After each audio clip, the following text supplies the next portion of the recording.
आप समझ जय जय श्री राम।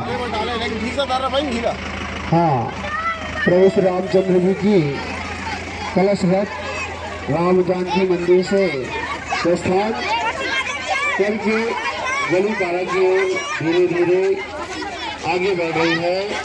तो आप सभी माल्यवासियों से ग्रामवासियों से सादर निवेदन है, इस अक्षत कलश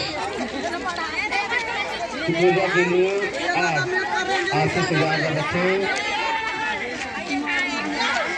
इस कलश भगवान श्री रामचंद्र जी की अक्षत कलश प्राप्त किया है। आप सबके द्वार होते हुए जय राम।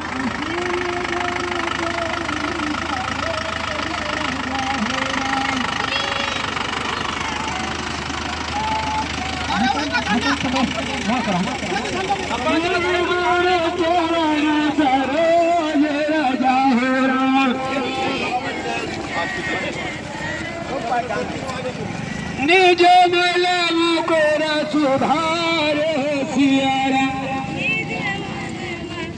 जय श्री राम। बोलो श्री राम। जय श्री राम। जय श्री राम।